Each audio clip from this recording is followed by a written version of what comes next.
Halo, apa kabar teman-teman? Sekarang kita sudah sampai pada seri keempat dari Islamologi kita. Kita akan membahas mengenai surat Al-Fatihah. Kita akan menjawab mengenai Bible of Bible. Dan kita akan membuat seri Quran of Quran.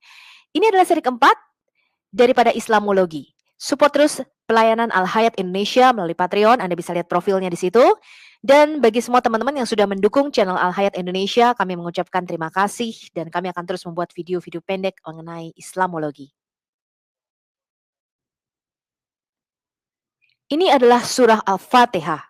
Jadi surah pertama kalau Anda buka Quran, Al-Karim, Anda langsung melihat surah ini. Dan ini merupakan salah satu surat pendek yang paling penting karena mereka selalu mengucapkan surah Al-Fatihah ini berkali-kali dalam sehari di dalam sholatnya. Sekarang kita lihat dulu nih. Bismillahirrahmanirrahim. Siapakah yang mengucapkan kata-kata ini? Karena tidak ada kata kul di situ. Kalau Tuhan yang mengucapkan kata-kata ini, apakah tidak terasa sangat aneh? Tuhan berkata demi nama Allah. Nanti kita buktikan bahwa surah Al-Fatihah ini bukanlah firman-Nya Allah, tetapi merupakan doa dari seorang manusia. Seperti argumen daripada Ibn Mas'ud. Dikatakan di ayat pertama, dengan nama Allah yang maha pengasih, maha penyayang. Lalu kita lihat ayat keduanya. Alhamdulillahirabbil alamin. Segala puji bagilah. Jadi nama Tuhan di dalam Islam adalah lah. Al itu merupakan definite article, artinya kata sandang atau seperti dalam bahasa Indonesia sang, ya, menunjuk kepada sesuatu yang tertentu. Alamin ini adalah jamak daripada alam. Jadi Muslim percaya ada alam malaikat, ya, makhluk-makhluk goib, kemudian ada alam jin dan alam manusia. Jadi Tuhan ini merupakan rahmat bagi alam jin dan alam manusia, di mana di dalam teologi Alkitab kita, jin ini merupakan roh-roh jahat, tapi tidak demikian di dalam Quran. Kita lihat lagi nih. Ar-Rahmanir-Rahim, yang maha pengasih, maha penyayang. Maliki Yaumiddin, pemilik hari akhir atau hari pembalasan, hari penghakiman. Iyyaka na'budu wa iyyaka nasta'in. Hanya kepada Engkaulah kami menyembah dan hanya kepada Engkaulah kami mohon pertolongan. Istinas sirotol mustaqim. Tunjukilah kami jalan yang lurus. Sirat ini bukanlah bahasa asli Arab, tetapi merupakan bahasa Persia. Seperti kata serata, kemudian strata dalam bahasa Latinnya, kemudian street dalam bahasa Inggris yang artinya jalan. Ya, seperti yang kita lihat dalam bahasa Inggris sekarang ini. Kemudian, kata-kata terakhir di dalam ayat ini, siratal lazina an'amta alaihim gairil makdubi alaihim walak dalin, yaitu jalan orang-orang yang telah engkau beri nikmat kepadanya. Bukan siapa? Bukan mereka yang dimurkai dan bukan pula mereka yang sesat. Dari semua tafsir Islam, ya, kalau kita baca Ibn Katsir, Jalalain, mereka mengatakan siapa sih yang dimurkai oleh Allah di sini adalah orang-orang Yahudi. Dan siapa yang disesatkan adalah orang-orang Nasrani atau orang-orang Kristen. Jadi satu hari 17 kali Muslim berdoa, Tuhan, Tuhan jangan jadikan kami seperti orang-orang Yahudi dan orang-orang Kristen, kata mereka. Jadi setiap hari mereka mengutuki orang Yahudi dan orang Kristen. 17 kali minimal di dalam doa mereka. Alhamdulillah. Surah Al-Fatihah ini merupakan surah yang sangat penting, ya, yang selalu diulang-ulang dibaca dalam sehari oleh Muslim. Kita lihat dulu nih, Quran Surah Al-Hijr, surah ke-15 ayat 87. Dan sungguh kami telah memberikan kepadamu 7 yang diulang-ulang dan Quran yang agung, atau bacaan yang paling agung. Jadi dikatakan di sini, Allah mengatakan dia memberikan 7 ayat yang dibaca berulang-ulang. Dan Muslim mengatakan ini merujuk kepada Al-Fatihah. Kemudian, dikatakan tidak ada sholat bagi orang yang tidak membaca Fatihatul Kitab. Fatihatul Kitab ini adalah nama lain dari surah Al-Fatihah. Ini diriwayatkan di Al-Bukhari 756 dan Muslim 394. Kemudian, setiap sholat yang di dalamnya tidak dibaca Fatihatul Kitab, maka ia cacat. Ini diriwayatkan oleh Ibnu Majah 693, disahihkan oleh Al-Albani di dalam Sahih Ibnu Majah. Di dalam setiap rakaat ada bacaan dalam kurung Al-Fatihah, bacaan yang diperdengarkan Rasulullah Shallallahu Alaihi Wasallam kepada kami telah kami perdengarkan kepada kalian. Bacaan yang Rasulullah lirihkan telah kami contohkan kepada kalian untuk dilirihkan. Barang siapa yang membaca umul kitab atau nama lain dari Al-Fatihah, maka itu mencukupinya. Barang siapa yang menambah bacaan lain, itu lebih afdol. Ini ada di hadis riwayat Muslim 396. Kemudian Syekh Salih Al-Fauzan mengatakan, membaca Al-Fatihah adalah rukun di setiap rakaat dan telah sohih dari Nabi SAW bahwa beliau membacanya di setiap rakaat. Ini ada di Al-Mulakkas Al-Fiqi, volume 1, halaman 127. Surat Al-Fatihah ini minimal dibaca 17 kali sehari oleh Muslim. Karena itu kita perlu tahu, apa sih surat Al-Fatihah ini? Ada banyak cerita mengenai Nabi Muhammad menyela orang di saat sholat dan memanggilnya di tengah-tengah mereka sedang sholat atau berdoa. Salah satunya adalah Ubay bin Ka'ab. Tapi kisah kali ini yang akan kita baca adalah dari Abi Sa'id bin Al-Mu'alla. Dari Abi Sa'id bin Al-Mu'alla, dia bercerita saat dirinya sholat, tiba-tiba Rasulullah memanggilnya, tetapi panggilan itu tidak dia jawab. Lalu setelah sholat, Abi Sa'id mendatangi Rasul. Rasulullah pun bertanya, "Wahai Sa'id, apa yang menghalangimu untuk menjawab panggilanku?" Abi Sa'id menjawab, "Aku sedang sholat ya Rasulullah." Mendengar jawaban itu, Rasulullah bersabda, "Belum sampaikah padamu firman Allah SWT yang mengatakan, wahai orang-orang yang beriman, hendaklah kalian menjawab panggilan Allah dan Rasulnya ketika keduanya memanggilmu." Jadi, menjawab panggilan Rasul itu sama dengan menjawab Allah itu sendiri. Di sini, Muhammad menyamakan dirinya dengan Allah. Kemudian, Rasulullah melanjutkan, "Sungguh akan aku beritahu padamu seagung-agungnya surah di dalam Al-Quran sebelum engkau keluar dari masjid. Tidakkah hal ini bisa menunggu sampai doa orang ini selesai?" Mengetahui itu, Abu Sa'id langsung memegang tangan Rasulullah saat beliau hendak keluar dan berkata, "Wahai Rasulullah, sesungguhnya engkau tadi berkata akan memberitahukan kepadaku surah yang paling agung di dalam Al-Quran." Rasulullah menjawab, "Iya." Dan itu adalah surah Alhamdulillahirobbil alamin atau surah Al-Fatihah yang dinamai Sabul Masani dan juga Al-Quranul Azim.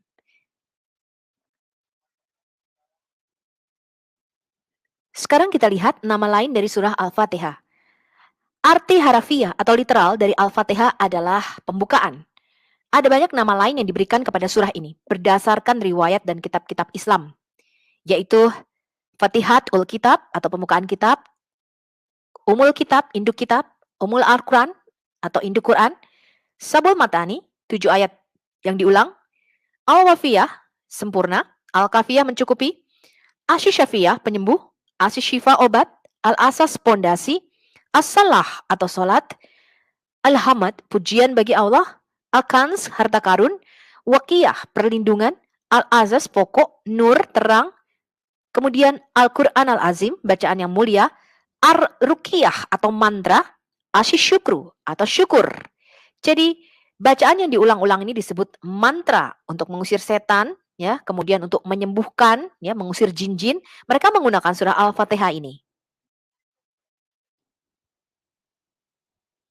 Sudah diketahui secara luas bahwa surat pembukaan ini, Al-Fatihah, berdasarkan latar belakang wahyu yang diturunkan ternyata tidak dimasukkan oleh Ibn Mas'ud di dalam koleksi mushafnya. Surah yang paling diagungkan Islam ini justru tidak punya silsilah kapan dan di mana dia diturunkan Allah kepada Muhammad, atau diturunkan setelah surah yang mana juga tidak diketahui dengan pasti. Para pakar kita, ada yang berspekulasi bahwa surat ini termasuk surat Makkiyah. Ini pakar Islam ya. Tetapi ada juga yang mengakuinya sebagai surat Madaniyah. Lihat berbagai ensiklopedia Islam atau mukadimah terjemahan Quran oleh Muhammad Rifai. Ibn Al-Asar secara kuat memastikan 20 surat Madaniyah dan 82 surat Makkiyah dan menyisakan 12 surat yang dipertentangkan Makki Madaninya. Di mana salah satunya adalah surah Al-Fatihah. Kita lihat Al-Itqan fi Ulum Al-Quran, buku besar peradaban Islam oleh Jalaluddin As-Suyuti, volume 1 halaman 4445. Bahkan malahan yang justru bikin bingung, ada yang meyakini surah ini diturunkan di Mekah maupun di Madinah, di kedua tempat tersebut. Sedangkan sejumlah ulama, termasuk Syekh Alamah Tabatabai, Malahan mengatakan surat istimewa itu telah diturunkan berulang-ulang, ya di Mekah, ya di Madinah. Sehingga justru jadi bahan olok-olok karena menjadikan Jibril seolah-olah tidak memiliki kerjaan lain kecuali mengurusi surah ajaib ini secara berulang-ulang. Kepakaran Ibn Mas'ud di dalam Mushaf Quran Ibn Mas'ud, dia tidak menyertakan surah 1, surah 113, dan surah 114. Sebab ini bukan bagian dari firman yang diturunkan, melainkan doa Muhammad untuk cucunya Hasan dan Hussein. Kepakaran Ibn Mas'ud di bidang qiraat Quran tidak diragukan lagi. Itu sebabnya beliau berani bersumpah, demi Allah, tidak ada satu ayat pun dari Al-Quran tanpa ku ketahui latar belakang diturunkannya ayat tersebut. Tidak ada seorang pun yang lebih mengetahui tentang Kitabullah dibanding aku. Meskipun begitu, aku bukanlah orang terbaik di antara kalian. Ini diriwayatkan di dalam hadis riwayat Ahmad bin Hanbal. Kebakaran Ibn Mas'ud di dalam pembacaan Quran ini diakui oleh Muhammad sendiri. Dikatakan telah menceritakan kepada kami, Hafs bin Umar telah menceritakan kepada kami Syubah dari Amru, dari Ibrahim, dari Masruk, bahwasanya Abdullah bin Amru menyebut Abdullah bin Mas'ud seraya berkata, aku senantiasa mencintainya. Aku mendengar Nabi Shallallahu Alaihi Wasallam bersabda, ambillah Al-Quran itu dari 4 orang, yaitu dari Abdullah ibn Mas'ud, Salim, Mu'ad bin Jabal, dan Ubay bin Ka'b. Ini ada di Sahih Al-Bukhari 4615. Kemudian dicatat juga, Ibn Mas'ud berkata, saya mendapatkan langsung dari Rasulullah 70 surah ketika Said masih kanak-kanak atau masih kecil. Apakah kini saya harus membuang apa yang saya peroleh langsung dari Rasulullah? Ini dicatat di dalam kitab Al-Masahif halaman 15, tulisan Ibn Abi Dawud. Muslim awam akan kaget mendapati kenyataan ini, sebab bukankah surat yang bernama Al-Fatihah sudah menunjukkan bahwa ia harus ditempatkan sebagai surah pembukaan? Jadi seharusnya ia merupakan surat awal Makiyah menurut mereka. Ini justru sebuah kekeliruan menyusuli kekeliruan lainnya, karena penyangga ini lupa bertanya siapa gerangan yang memberi nama surah Al-Fatihah dan siapa yang menempatkan surat tersebut. Bila saja Allah yang memberi nama dan penempatannya lewat wahyunya, maka dia mempunyai legitimasi ilahi sebagai pembuka Al-Quran yang sesungguhnya dan bukan sempalan manusia. Tetapi dimanapun di dalam Quran, Muhammad tidak pernah memberikan judul bagi surah-surahnya, melainkan hanya disebut nama generiknya atau umumnya saja sebagai sebuah surah atau suatu surah. Contohnya di Quran surah 2 ayat 23, surah 9 ayat 86, surah 24 ayat 1, dan seterusnya. Surah-surah ini dalam sejarah awal Islam dirujuk dengan berbagai nama yang beragam. Sebagian namanya telah dibuang dan baru muncul pembakuan judul surat-surat ini yang membuktikan bahwa semua judul itu adalah pembuatan manusia. Adalah merupakan suatu hal yang pasti bahwa nama-nama yang diberikan kepada surah-surah itu bukanlah bagian dari Quran. Tidak jelas kapan munculnya nama-nama surat yang beragam itu. Sekitar pertengahan abad ke-8 dapat dipastikan bahwa nama-nama surah yang beragam itu telah memasyarakat. Hal ini Anda bisa baca di Taufik A'amal, Rekonstruksi Sejarah Al-Quran, halaman 211-212. Contohnya, surah Muhammad itu tadinya bernama surah Al-Qatil atau surah peperangan. Adanya keraguan akan pewahyuan surah Al-Fatihah ini sungguh didukung oleh segudang fakta historis. Antara lain menyangkut hal-hal berikut ini. Yang pertama, surah Al-Fatihah ini tidak mempunyai pijakan asal-usul dan sebab musabab pewahyuannya. Atau walaupun ia yang sekalipun dianggap surah paling terhormat, namun muncul begitu saja tanpa silsilah. Yang kedua, tanpa kronologi yang jelas sehingga tidak diketahui kapan ia diturunkan dan di mana. Bahkan tidak ada indikasi ia diturunkan setelah ayat atau surah apa. Yang ketiga, tanpa legitimasi ilahi dalam tata letaknya sebagai umul kitab, Al-Kafiyah, Al-Asas, dan sebagai surah pertama, sebab bukan Muhammad yang menetapkannya di sana. Pernahkah Nabi menetapkan, letakkanlah surah Al-Fatihah sebagai surah pertama dari semua Quran yang terkumpul? Yang keempat, tanpa saksi mata dari saksi mata. Sebab siapakah yang sudah membacanya sebagai wahyu sebelum hijrah? Al-Fatihah hanya diketahui muncul ketika liturgi Islam dibakukan di dalam tradisi sholat setelah Mi'raj dan hijrah ke Madinah. Yang kelima, adalah sebuah konsekuensi fatal yang tidak ingin dilihat oleh orang muslim, bahwa konten wahyunya menunjuk secara lurus bahwa wahyu dipersekutukan dengan non-wahyu. Sekedar tambahan bahwa makna dan isi teks Al-Fatihah jelas bukan seruan doa dari Allah, tetapi sebaliknya adalah seruan doa manusia kepada Allah. Namun menurut kepercayaan Muslim, semua Quran adalah ucapan Allah sebagaimana seluruh kalimat Quran itu adalah seruan Allah. Jadi bagaimanakah memahami hal ini? Simaklah bahwa Allah tidak menyertakan kata kul atau katakan hai Muhammad ke dalam surah Al-Fatihah ini. Khususnya ayat 5 dan 7 yang jelas-jelas memperlihatkan dia hanyalah sebentuk doa dari manusia, bukan kata-kata verbal dari mulut Allah. Bukankah penandaan kata kul ini sudah dibakukan secara khusus dan sudah diserukan oleh Allah sendiri sebanyak 332 kali kata kul ini ada di seluruh Quran.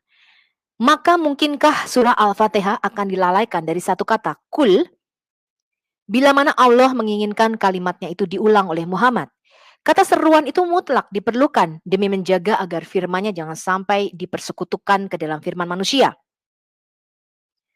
Kesalahpahaman antara Nabi dan sahabatnya tentang keberadaan ayat-ayat itu bisa saja terjadi dan tampaknya hal ini terluput dari catatan sejarah. Salah paham sejenis ini khususnya mudah terjadi untuk bentuk bacaan doa pendek dari Nabi yang lalu dianggap sebagai kalimat wahyu. Karena kebetulan bacaan itu bertema doa, diucapkan oleh Nabi secara sakral dan transenden dalam situasi doa. Dalam suasana demikian, kalimat-kalimat yang berkarakter seperti itu juga mungkin diaktualkan sebagai wahyu mistis, larger than life oleh Muhammad ataupun para sahabatnya. Entah sengaja atau tidak, ini sudah mereka terima bersama. Dan itu agaknya dipenuhi sebaik-baiknya kalau kita melihat surah 1, surah 113 dan 114 yang memang semuanya adalah wujud-wujud doa yang pekat, yang agak puitis, lengkap dengan nuansa pemujaan dan penyembahan. Oke, kalau kita lihat sekarang asbabun nuzul atau sebab-sebab ayat Al-Fatihah ini diturunkan, ini dicatat oleh Al-Wahidi. Anda bisa baca referensinya di altafsir.com. Asbabul nuzul oleh Al-Wahidi. Bagaimana surah Al-Fatihah ini diturunkan?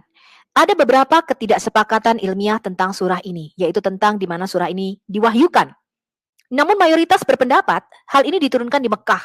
Salah satu dari surah Al-Quran pertama yang diturunkan. Kalau menurut urutan turunnya wahyu, maka ini adalah wahyu kelima yang diberikan kepada Muhammad.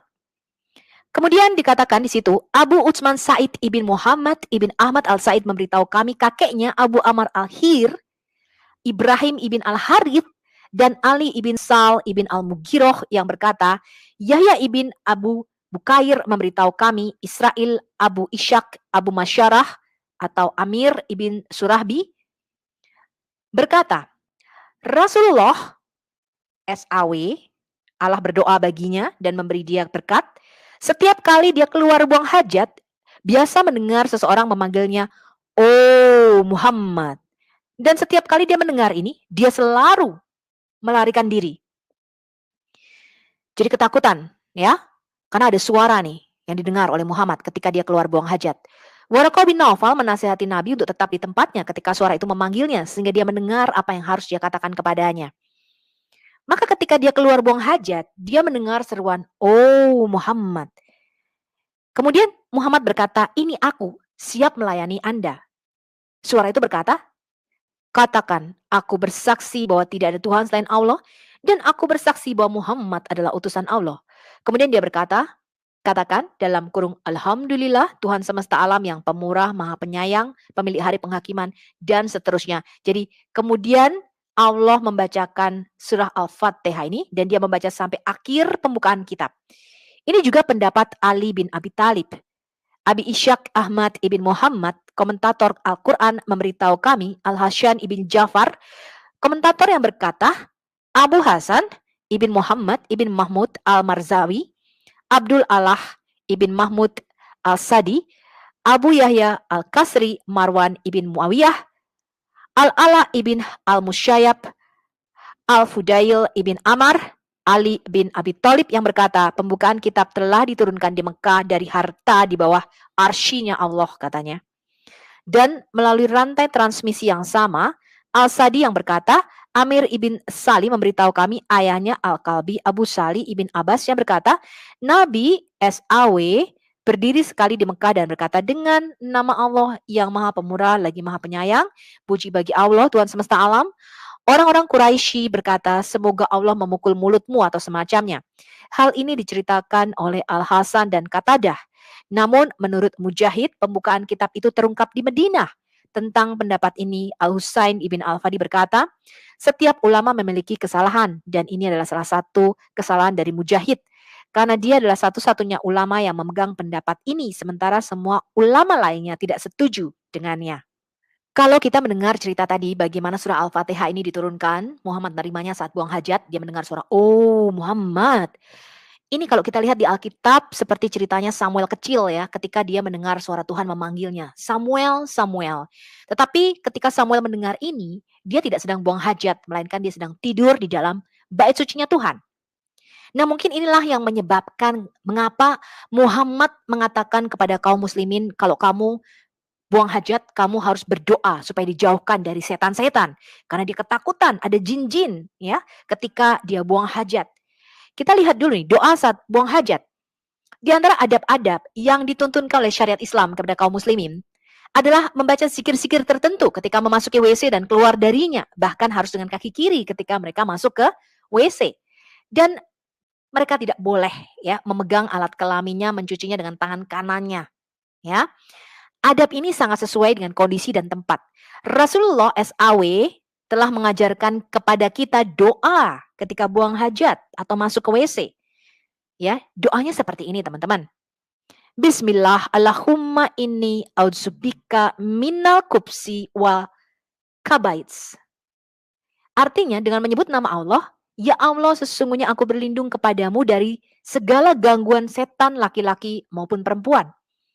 Kemudian dikatakan kita juga diajarkan agar berlindung kepada Allah dari setiap perkara yang buruk dan dari gangguan setan laki-laki maupun setan perempuan. Ketika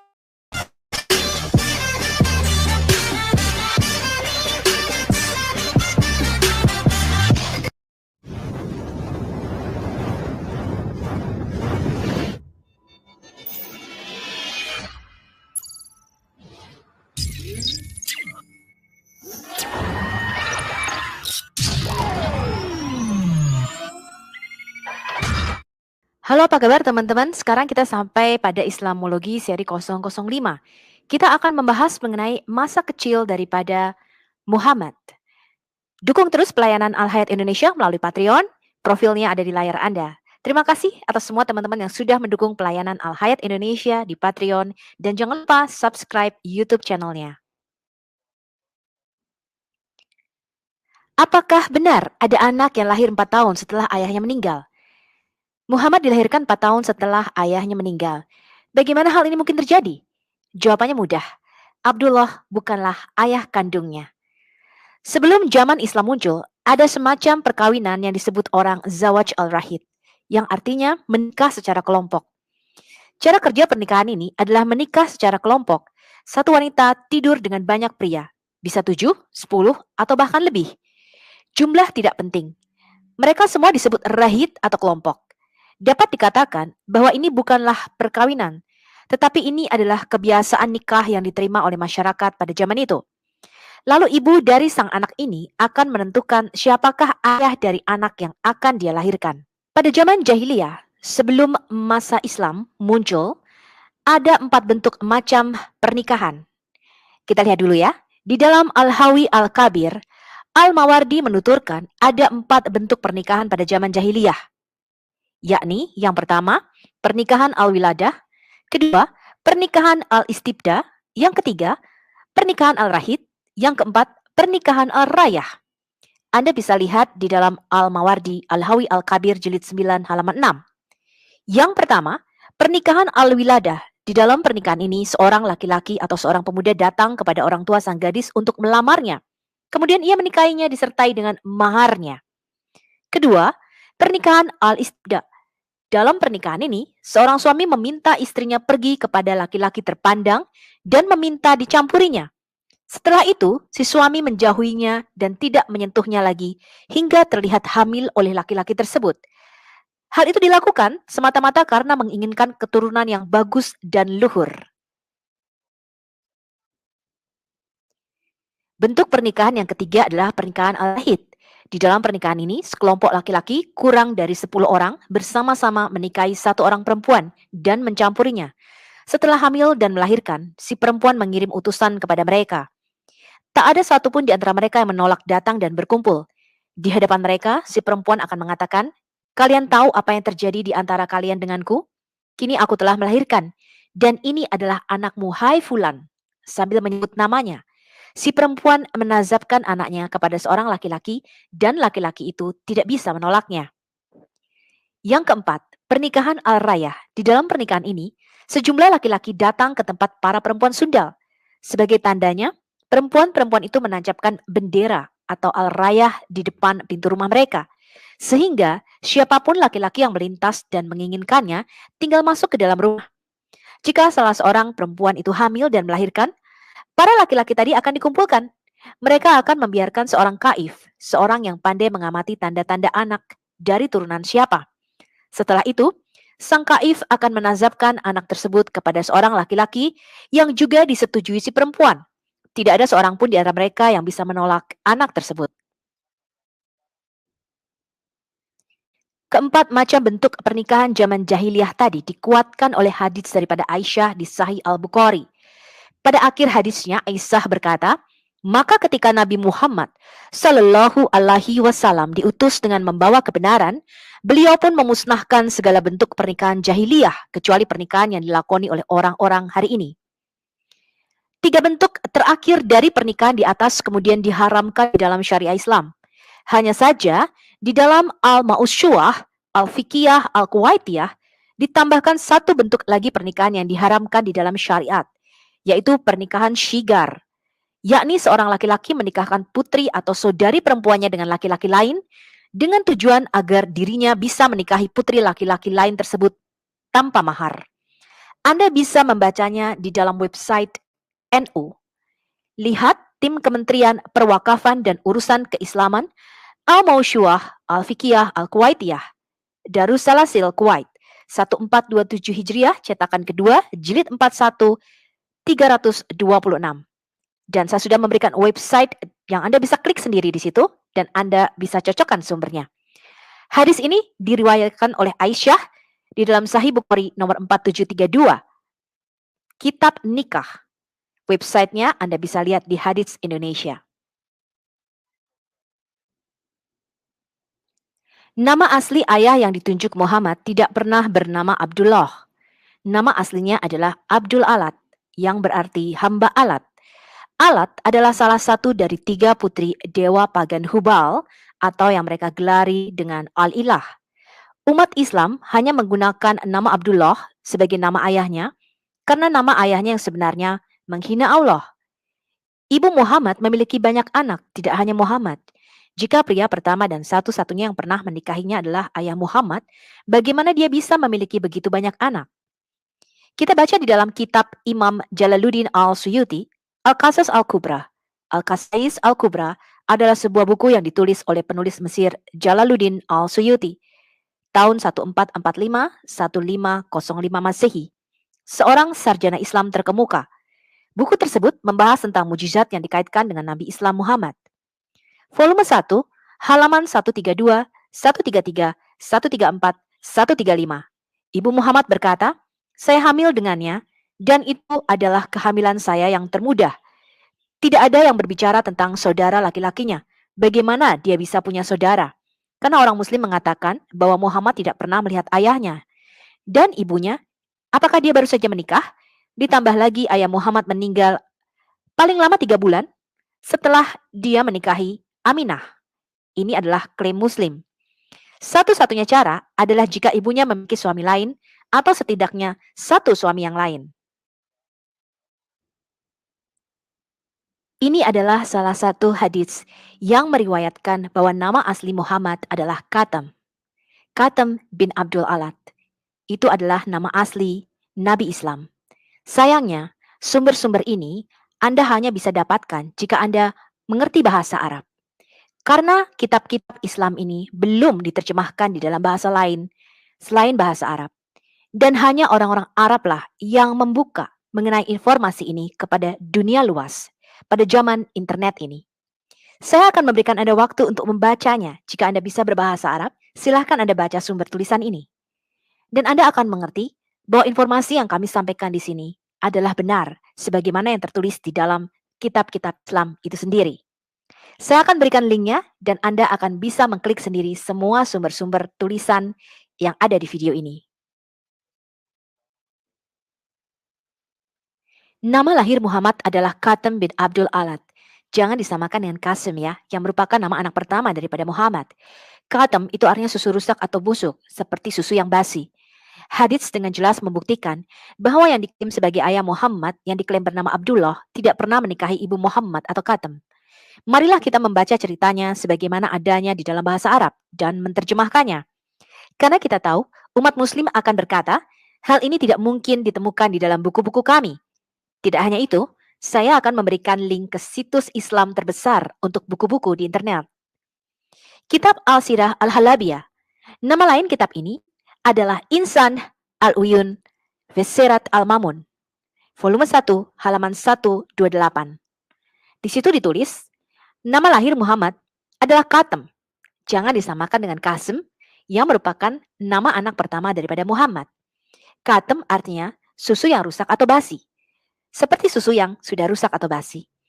Sepeninggal Qasim ibn Abdul Al-Muttalib, paman Muhammad di umur yang ke-9, jadi paman Muhammad itu ada yang bernama Qasim, kemudian mati 3 tahun sebelum Muhammad lahir. Kemudian ayah daripada Qasim atau kakek Muhammad ini, Abdul Al-Muttalib, merasa sangat sedih. Sehingga ketika Nabi lahir, dia menamainya Qasim. Nabi mengubah namanya menjadi Muhammad atau yang terpuji pada usia 30 tahun atau setelah migrasi ke Madinah. Apa yang saya bacakan tadi merujuk kepada tulisan dari artikel Profesor Hisham Jaid. Ya, nanti saya akan memberikan linknya. Dia adalah seorang sejarawan Islam. Ya, dia seorang Muslim, bukan Kristen ya. Anda bisa lihat profilnya di situ. Dia sudah menulis beberapa buku dan apa yang saya bacakan tadi adalah artikel atau buku daripada Profesor Hisham Jaid yang merujuk kepada The Life of Muhammad volume 1, 2, dan 3. Itu adalah buku-bukunya, Anda bisa cari sendiri atau Anda bisa beli sendiri di Amazon buku-bukunya. Ini adalah link ya, tulisan dari artikel Profesor Hisham Jaid. Anda bisa klik dan nanti saya akan memberikan linknya sehingga Anda bisa baca sendiri di dalam bahasa Arab. Anda bisa Google Translate. Ini adalah link tulisan daripada Profesor Hisham Jaid yang dimuat di islamonline.net. Dari seorang Profesor Hisham Jaid, seorang Muslim Tunisia. Dia menyatakan, peneliti dan pemikir Tunisia, Dr. Hisham Jaid, dalam bukunya yang baru-baru ini berjudul The Life of Muhammad, tidak menutup kemungkinan bahwa beberapa frase dan ayat ditambahkan ke dalam teks Al-Quran ketika ditulis. Dia menilai bahwa pengaruh Kristen terhadap Al-Quran tidak dapat disangkal. Atas otoritas Muhammad Sallallahu Alaihi Wasallam, dia berkata, Muhammad lahir pada tahun 580 Masehi, dan bahwa dia dipanggil Qasim sebelum misinya, dan dia menikah pada usia 23 tahun, dan diangkat sebagai nabi pada usia 30 tahun, dan bahwa dia tidak pernah buta huruf. Di dalam simposium yang diadakan di Tunisia pada akhir minggu lalu, dan di mana ia mempresentasikan bukunya, Hisham Jaid menekankan bahwa temuannya adalah hasil dari puluhan tahun penelitian dan kajian menurut metode ilmiah yang ketat. Dan itu ketika dia menerbitkan buku-bukunya, dia yakin bahwa apa yang dia laporkan atau dia tulis tentang fakta yang dipublikasikan untuk pertama kalinya. Saya bacakan artikelnya. Mengenai apa yang tertulis tentang kehidupan Nabi, dia menilai bahwa sumber-sumber sejarah seperti biografi Ibn Ishaq atau Ibn Hisham atau lainnya tidak memberikan jawaban ilmiah yang akurat karena keterlambatan pencatatan biografi tersebut dan dominasi kecenderungan dakwah atas mereka. Jadi biografi Muhammad yang dirujuk kebanyakan oleh orang Muslim saat ini, yaitu yang ditulis oleh Ibn Hisham, Sirat Rasulullah, itu tidak akurat. Kenapa? Karena ditulis hampir sekitar 200 tahun lebih setelah Muhammad meninggal. Adapun tulisan-tulisan modern dianggap bahwa kebanyakan dari mereka bahkan tidak sesuai dengan apa yang orang-orang kuno tulis di dalam kaitannya dengan nilai ilmiah. Pengecualian dari pengaturan ini adalah buku The Life of Muhammad oleh Muhammad Hussain Haikal, yang mana Profesor Hisham Jaid menganggap ini adalah tulisan terhormat yang terakhir. Jadi Profesor Hisham Jaid ini membaca literatur tulisan awal Muslim. Jadi sumber-sumber yang paling awal apa yang mereka ceritakan mengenai kehidupan Muhammad. Dan Profesor Hisham Jaid menyatakan kalau biografinya merujuk kepada tulisan Ibn Hishaq atau Ibn Hisham itu tidak akurat. Harus kembali ke literatur awal. Dan dia menyatakan buku terakhir yang dia baca dan merupakan tulisan terhormat, artinya sesuai dengan fakta yang ada, adalah The Life of Muhammad karya Muhammad Hussain Haikal.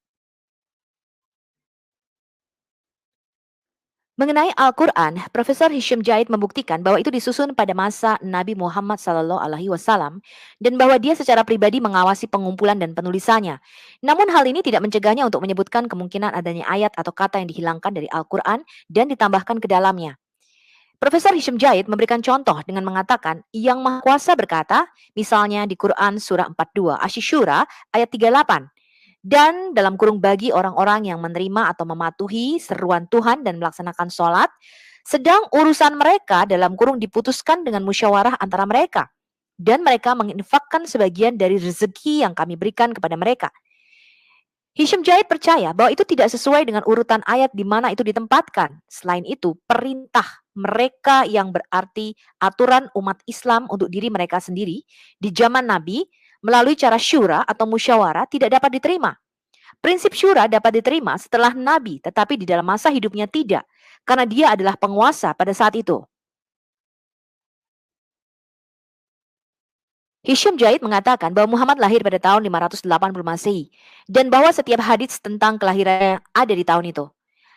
570 atau 570 Masehi tidak sesuai dan tidak tahan terhadap pemeriksaan fakta sejarah. Dia percaya bahwa menghubungkan tanggal lahir Nabi dengan serangan Abraha terhadap orang-orang Arab adalah bertentangan dengan apa yang ditemukan di beberapa prasasti yang menyebutkan tanggal serangan tersebut pada tahun 547 Masehi. Dia memberikan tanggal lahirnya kapan saja sebagai simbolisme agama. Menurut Hisham Jaid, utusan Allah dibangkitkan pada usia 30 tahun, mengingat tanggal lahir adalah tahun 580, bukan 570. Dan karena usia 40 adalah usia tua.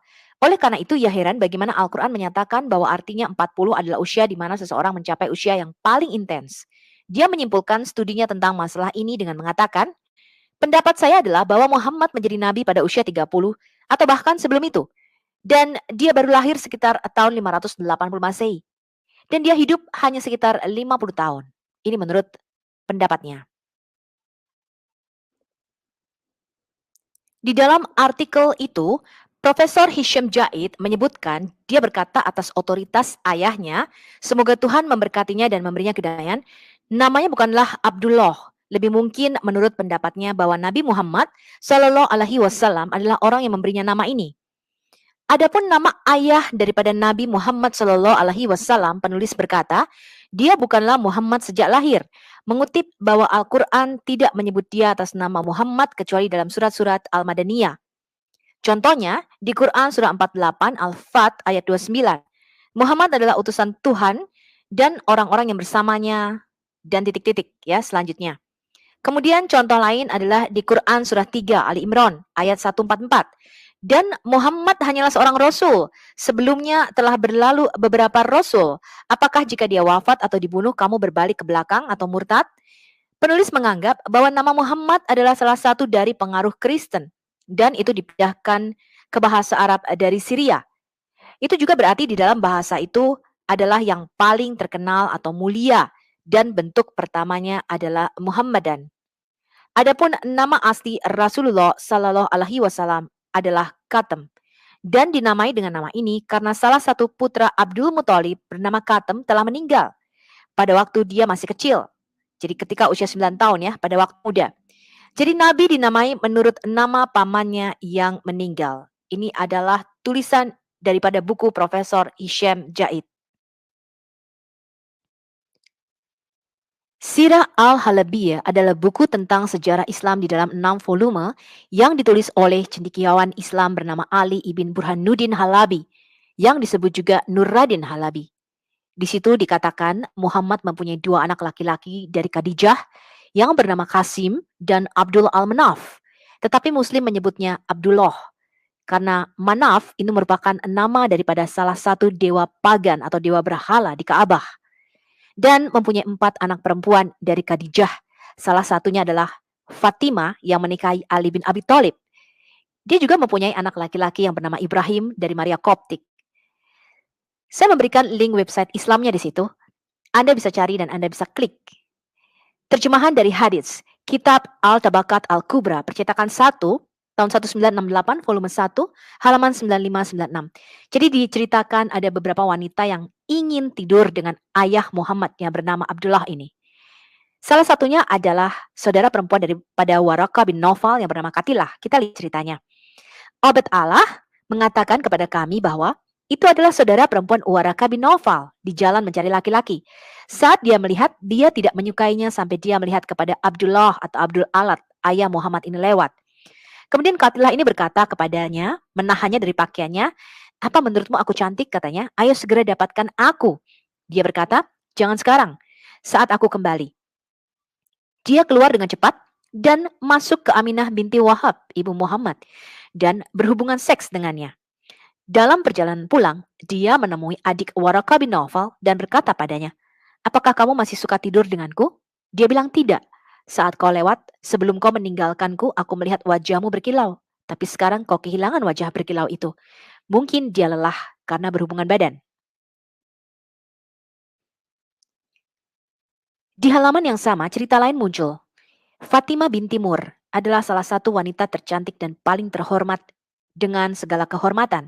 Dia membaca buku dan terpelajar. Semua pemuda suku Quraisy membicarakannya. Cerita mengatakan bahwa dia melihat cahaya kenabian di wajah ayah daripada Muhammad. Dia menawarkan ayah Muhammad untuk tidur dengannya dengan bayaran 100 unta. Betapa santainya ayah Muhammad ya, sampai-sampai para wanita menawarinya uang untuk berhubungan badan. Alasan dibacakannya cerita-cerita tersebut adalah karena latar belakang tentang kehidupan sehari-hari suku Quraisy saat itu. Jangan lupa bahwa orang tua Muhammad berada di puncak semua ini. Dan mereka adalah penyembah berhala dan mati dalam keadaan seperti itu. Di dalam buku Al-Rahiq Maktum halaman 45, pamannya Hamzah ini berbagi wanita menyusui yang sama. Jadi ada 2 wanita yang menyusui Hamzah. Belakangan 2 wanita yang sama menyusui Muhammad juga. Nama kedua wanita itu adalah Taubiyah dan Halimah al-Sadiyah. Kita lihat terjemahannya. Dan pamannya Hamzah adalah orang yang disusui dari keluarga Bani Said, anak Bakar.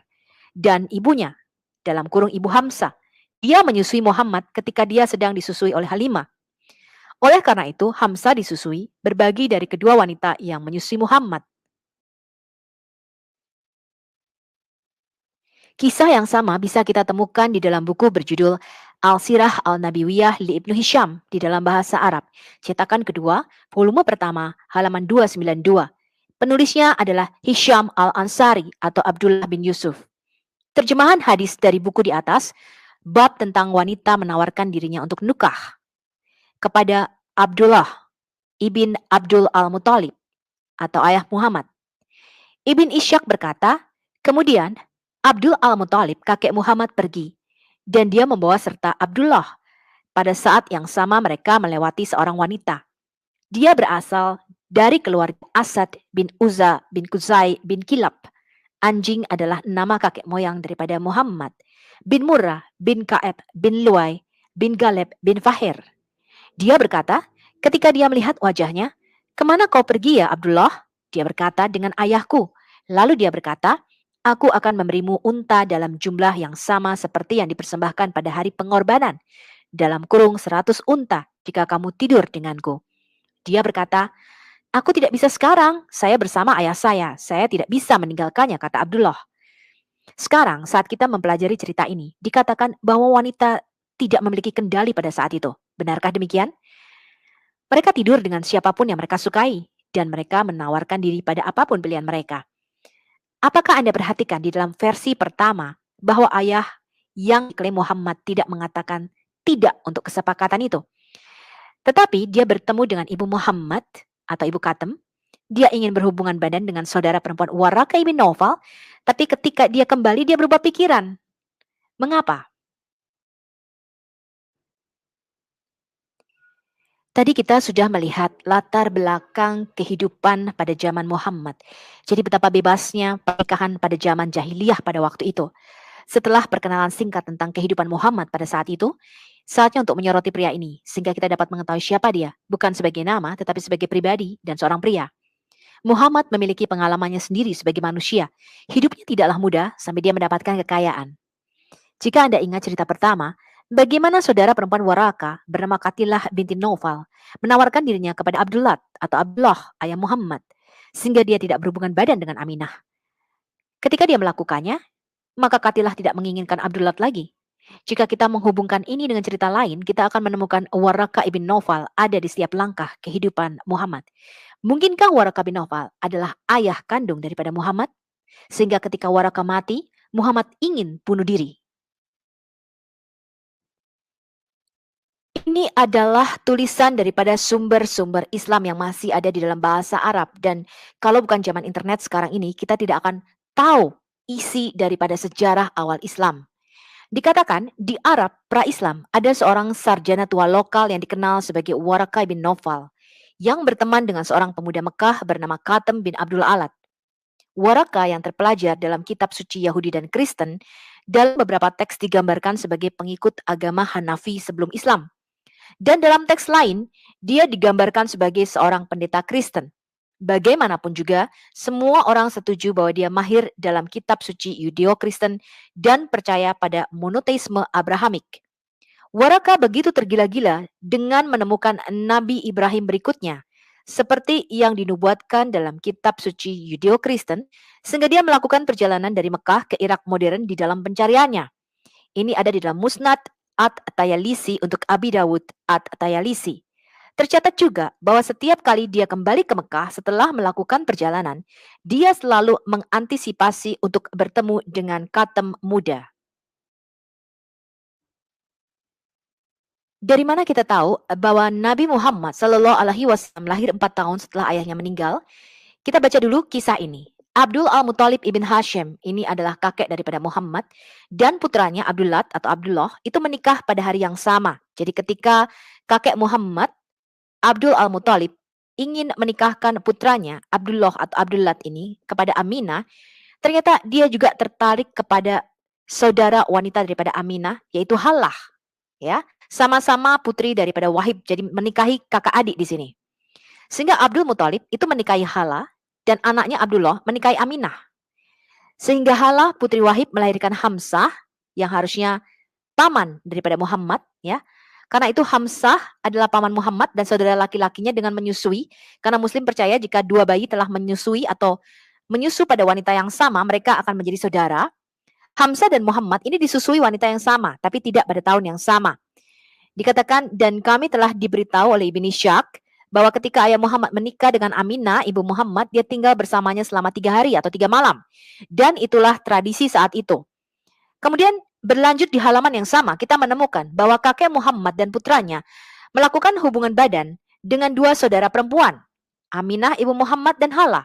Secara teknis, Bibi Muhammad adalah wanita kakeknya, atau kita bisa menyebutnya istrinya. Selain itu dikatakan bahwa Halah melahirkan Hamzah yang adalah paman Muhammad. Kemudian dari beberapa sumber Islam lainnya kita tahu bahwa Hamzah ini lebih tua sekitar 4-7 tahun daripada Nabi Muhammad Sallallahu Alaihi Wasallam. Ditambah lagi dikatakan ayah Muhammad hanya tidur dengan ibu Muhammad selama 3 hari. Dia bahkan tidur dengannya di rumahnya. Bagaimana dia bisa menjadi istrinya? Mengapa dia jika sudah menikah tidak membawa istrinya ke rumahnya? Ini berarti ibu Muhammad tidak pernah pindah ke rumah Abdullah atau Abdullah. Di dalam kitab Ibn Katsir, volume 1 halaman 255, Ibn Hisham mengatakan, perang Al-Fajr dimulai dan Muhammad berumur 14 atau 15 tahun pada waktu itu. Kemudian kita temukan juga cerita serupa di kitab Al-Sirah Al-Nabiyah, karangan Dr. Muhammad Ahmad Mahmud Hasabalah. Ini adalah nama lengkapnya. Dan Dr. Muhammad Abdul Al-Qadir Al-Khatib.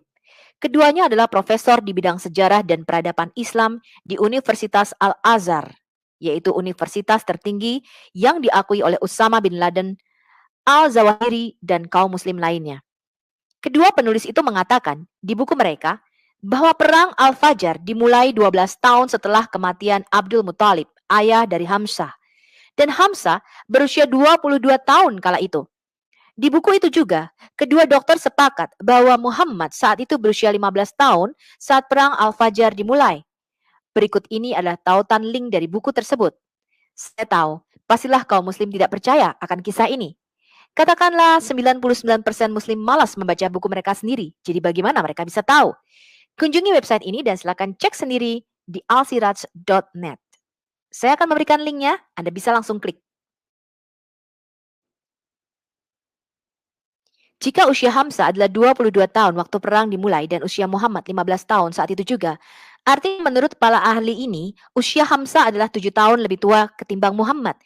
Tetapi Hamzah lahir di tahun yang sama saat ayah Muhammad wafat. Jadi artinya Muhammad lahir 7 tahun setelah ayahnya wafat. Kitab Sirah Ibnu Katsir, volume 1, halaman 263 berkata, ketika Muhammad ingin mengawini Khadijah, dia menceritakan hal itu kepada pamannya. Dan Hamzah pergi kepada Khadijah dan memintanya bagi Muhammad. Dan aturan di Arab sampai saat ini, wali atau yang memintakan untuk menikahkan seseorang itu tidak boleh usianya sama. Ya, harus lebih tua. Jadi hal ini adalah cerita yang sangat wajar. Kita temukan juga hal berikut ini saat membaca kitab Dairat al-Ma'arif al-Islamiyah, volume 29, halaman 9112. Bahwa Muhammad dilahirkan pada tahun 570 Masehi dan perang Uhud berlangsung di tahun 625. Disepakati di semua buku Islam. Artinya, kalau kita ambil tahun dari perang Uhud 625 dan dikurangi 570 tahun kelahiran Muhammad akan didapati 55 tahun. Faktanya, hubungan Katem dan istrinya Khadijah begitu kuat, sehingga Khadijah akan selalu meminta nasihat Waraqah bin Naufal. Dalam kitab suci Islam, Waraqah lah yang pertama kali diberitahu tentang visi atau penglihatan Katem tentang malaikat yang besar yang ada di puncak gunung. Memang dikatakan bahwa Waraqah lah yang meyakinkan Katem untuk mengubah namanya agar sesuai dengan nubuatan di dalam teks Yudeo-Kristen tentang kedatangan Nabi setelah Yesus. Dan sangat mungkin masa depan yang dipilih Katem itu terinspirasi dan didorong oleh Waraqah sendiri. Pendapat yang sama ini juga ditulis oleh Santo Yohanes dari Damaskus atau Yohanna Mansur. Dia adalah seorang Arab Kristen yang hidup pada zaman Khalifah Abdul Malik bin Marwan dalam bukunya Concerning Heresy atau mengenai bidat-bidat. Ayah Katem adalah Abdul Alat dan saudara laki-lakinya adalah Abu Lahab yang bernama asli Abdul Al-Uzzah. Kedua nama dewi tersebut adalah dewa utama di dalam jajaran dewa Mekah yang ada di Ka'bah. Nama kakek Muhammad adalah Abdul Al-Muthalib. Nama aslinya adalah Syaibah ibn Hashim ibn Abdul Manaf. Manaf juga merupakan nama daripada salah satu dewa yang ada di Ka'bah. Banu Hashim adalah klan dari suku Quraisy di Mekah. Salma binti Amir adalah istri dari Hashim ibn Abdul Manaf yang merupakan nenek buyut Nabi Islam Muhammad Sallallahu Alaihi Wasallam. Dia adalah salah satu wanita paling berpengaruh dari suku Banu Khazraj, dari klan Banu Najjar, salah satu suku Yahudi yang ada di Yatrib atau di Madinah. Muthalib ibn Abdul Manaf ibn Qusay adalah adik dari Hashim ibn Abdul Manaf, kakek buyut Muhammad. Muthalib menggantikan saudara laki-lakinya Hashim setelah Hashim mati dan merawat keponakannya Syaibah ibn Hashim. Syaibah ibn Hashim ini adalah nama asli daripada kakek Muhammad. Pada waktu itu, Syaibah masih dirawat oleh ibunya Salma. Kemudian pamannya Muthalib datang dan meminta supaya Syaibah ini ikut dengannya. Ketika Muthalib kembali ke Mekah dengan keponakannya, orang mengira dia adalah budak barunya. Sehingga Syaibah dikenal sebagai Abdul Al-Muthalib atau hamba Muthalib karena perbudakan begitu umum dan rajalela saat itu. Ketika Muthalib meninggal, Abdul Al-Muthalib menggantikannya. Abdul Manaf Al-Mughirah ibn Qusay adalah seorang Quraisy dan kakek buyut Nabi Islam Muhammad. Ayahnya adalah Qusay ibn Kilab atau Qusay, anak daripada anjing. Qusay ibn Kilab ibn Murrah, nama aslinya adalah Zaid, anak dari Kilab ibn Murrah. Kilab adalah anak dari Murrah ibn Kab ibn Luay, ibn Galib, ibn Far, ibn Malik, ibn Al-Nadir, ibn Kinana, ibn Kusaima, ibn Mudrika, Ibn Ilyas, Ibn Mudar, Ibn Nizar, Ibn Ma'at, Ibn Adnan, Ibn Ud atau Udat, dan seterusnya yang merujuk pada versi daripada Ibn Hishak yang dia teruskan sampai kepada Ismail anak Abraham. Di dalam kitab Al-Tabakat Al-Kubra volume 3 halaman 29 dan 118, Hamsa memegang bendera saat serbuan terhadap suku Kanika, suku Yahudi yang seluruhnya dimusnahkan oleh Muhammad. Dan ketika ia wafat, usianya 59 tahun. Di sini, Hamsa berusia lebih tua 4 tahun ketimbang Nabi Muhammad SAW. Banyak buku Islam seperti kitab Sabil Al-Huda wa Al-Rasyad volume 11 halaman 82-83. Jika Hamsa 4 tahun lebih tua daripada Nabi Shallallahu Alaihi Wasallam, lalu bagaimana mungkin dia menyusui wanita yang sama? Jawabannya, hadits yang lain, karena itu di situ diceritakan Aminah menyusui mereka berdua di dalam periode yang berbeda. Kemudian di dalam Al-Mustadrak, Fi Al-Sahih, volume 3, halaman 212, hadis 4873, Hamsa disebut juga memiliki dua nama lain, Abu Ali dan Emarah. Ia menjadi muslim 6 tahun setelah Islam lahir dan ia berusia 4 tahun lebih tua ketimbang Muhammad. Ia terbunuh di perang Uhud pada hari Sabtu, hari ke-7 bulan Su'al. Ini di dalam kalender Islam. Di dalam kitab Al-Tabakat Al-Kubra cetakan 1968 volume 3 halaman 103. Hamsa dibunuh oleh seseorang yang bernama Wahsy. Umurnya 59 tahun dan lebih tua 4 tahun daripada Nabi Muhammad SAW. Muhammad tidak mungkin adalah anak dari Abdullah atau Abdullah sebagaimana telah kita baca dari buku karangan Ibnu Katsir yang berjudul Al-Bidayah wa Al-Nihayah, volume 2 halaman 316. Pada akhirnya, suatu suku dari Bani Nadir datang menanyai Muhammad, bagaimana masa kecilnya? Jangan-jangan ia adalah keturunan Bani tersebut. Untuk menutupi perbedaan yang jelas ini, Muhammad memberitahu mereka bahwa seorang wanita bisa hamil selama bertahun-tahun. Begitulah cara kakeknya yakin bahwa Muhammad pasti cucunya. Bahkan jika ibunya Aminah melahirkannya bertahun-tahun setelah kematian Abdullah. Sekarang kita baca dari Sahih Al-Bukhari 2202 ketika Muhammad dan Hamzah ini berselisih. Anda baca sendiri cerita lengkapnya, saya hanya mengutip bagian akhirnya. Nabi Shallallahu Alaihi Wasallam yang saat itu bersama beliau ada Zaid bin Haritsa, maka aku kabarkan kejadian tadi, ini perselisihan tentang unta ya. Maka beliau keluar bersama Zaid dan aku pun turut serta. Lalu beliau menemui Hamzah dan beliau marah kepada Hamzah. Kemudian Hamzah membuka matanya dan berkata, tidaklah kalian selain budak-budak orang tuaku. Maka Rasulullah Shallallahu Alaihi Wasallam kembali ke belakang hingga meninggalkan mereka. Kejadian ini sebelum diharamkannya khamar. Jadi bagaimana Hamzah itu merendahkan Muhammad dan mengatakan kamu ini hanya budak daripada orang tuanya. Itu menurut hadits Sahih Al-Bukhari 2202. Ini adalah fatwa nomor 120178 tentang lamanya kehamilan di dalam Islam. Pandangan yang pertama adalah periode maksimum kehamilan. Ini adalah periode yang biasa, yaitu 9 bulan. Dan inilah yang dikatakan doktrin umum. Yang kedua, masa kehamilan maksimal 1 tahun. Begitulah pandangan Muhammad bin Abdul Hakam dan Ibnu Rushd memilihnya. Beberapa mengatakan 2 tahun. Yang ketiga, 3 tahun. Dan inilah pandangan Al-Laid bin Sa'd. Yang keempat, 4 tahun, yang merupakan doktrin Syafi'i dan Hambali, dan yang paling terkenal dari dua pandangan di antara kaum Maliki. Yang kelima, 5 tahun, yang merupakan narasi tentang kewenangan Imam Malik. Yang keenam, 6 tahun di dalam kitab tentang Al-Zuhri dan Malik. Yang ketujuh, 7 tahun. Dan itu dikatakan oleh Rabi' Al-Ra'i yang merupakan narasi lain tentang otoritas Al-Zuhri dan Malik. Yang kedelapan, tidak ada batasan untuk kebanyakan kehamilan yang merupakan pandangan Abu Ubaid dan Al-Syakani. Dan beberapa ulama kontemporer mengatakannya.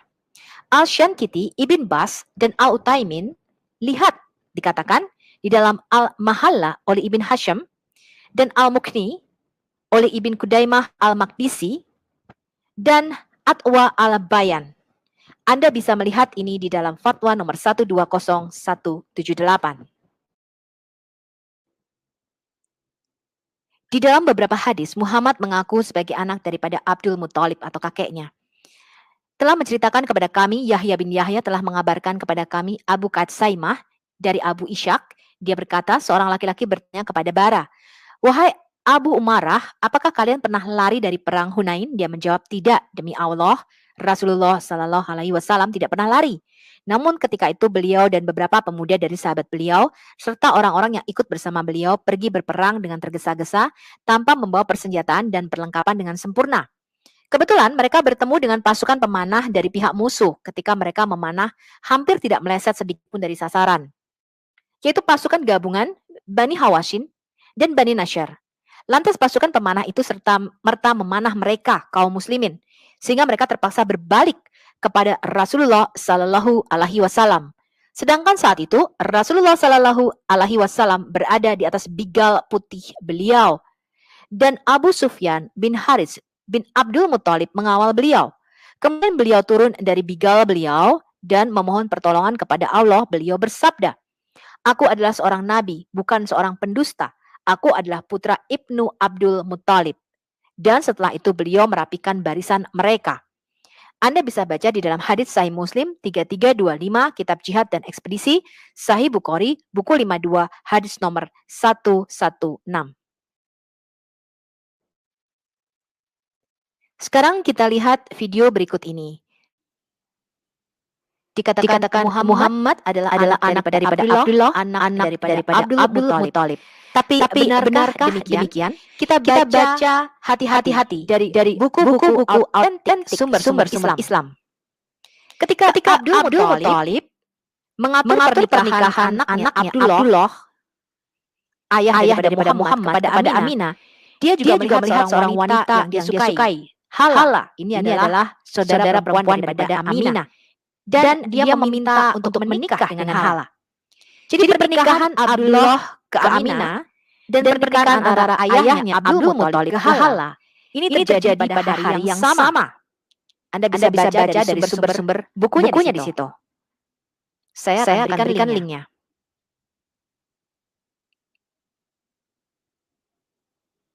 Pada hari yang sama, Abdul Muthalib juga meminta Hala untuk menjadi istrinya, anak Wahib. Karena itu pernikahan daripada Abdul Muthalib dan Abdullah terjadi pada hari yang sama. Oke, ini yang perlu kita ingat. Pernikahan Abdullah ke Aminah dan pernikahan Abdul Muthalib ke Hala terjadi pada hari yang sama. Ini adalah Al-Sirat Al-Halabiyah, kitab yang sudah kita bahas tadi. Abdul Muthalib dan juga anaknya Abdullah menikah pada hari yang sama. Aminah kemudian mengandung dengan Muhammad dan Hala melahirkan Hamzah. Mereka harus tinggal 3 hari. Ini adalah tradisi pernikahan pada waktu itu. Dikatakan lalu Hala melahirkan Hamzah, anak daripada Abdul Muthalib. Abdullah, ayah daripada Muhammad, meninggal beberapa bulan kemudian ketika Muhammad masih dalam kandungan ibunya. Abdullah dikatakan meninggal ketika Muhammad masih dikandung ibunya dan usianya 25 tahun ketika dia meninggal. Faktanya, kita pikir ya, Abdul Muthalib ini adalah kakek daripada Muhammad dan Abdullah, ayah Muhammad, menikah di hari yang sama. Abdul Muthalib menikahi Hala dan melahirkan Hamzah. Abdullah menikahi Aminah dan melahirkan Muhammad. Tetapi Abdullah meninggal ketika Aminah masih mengandung Muhammad. Ada 2 kemungkinan. Kalau kedua wanita-wanita ini mengandung pada saat yang bersamaan, maka Muhammad dan Hamzah harusnya usianya kira-kira sama. Kalau Hala mengandung kemudian, maka Hamzah harusnya lebih muda daripada Muhammad. Muhammad tidak mungkin lebih muda daripada Hamzah, karena ayah Muhammad meninggal ketika dia masih di dalam kandungan ibunya. Tetapi faktanya mengatakan Muhammad lebih muda daripada Hamzah. Bagaimana mungkin? Dikatakan Hamzah adalah anak dari Abdul Muthalib. Dan dia lahir 2-4 tahun sebelum Nabi. Kemudian Hamzah dikatakan terbunuh di dalam perang Uhud. Dan usianya pada waktu itu 56 tahun. dan dia lebih tua 4 tahun dibandingkan Nabi. Kalau Muhammad lebih muda daripada Hamzah, maka Muhammad dikandung beberapa tahun setelah Abdullah meninggal. Bagaimana mungkin Abdullah adalah ayah kandung daripada Muhammad? Coba kita pikirkan dulu.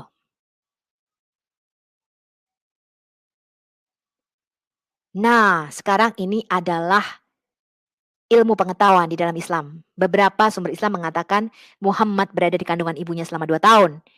Dan beberapa lainnya mengatakan lamanya kehamilan itu bisa bervariasi seperti yang saya bacakan tadi. Contohnya nih, Imam Malik mengatakan Muhammad berada di kandungan ibunya selama 2 tahun.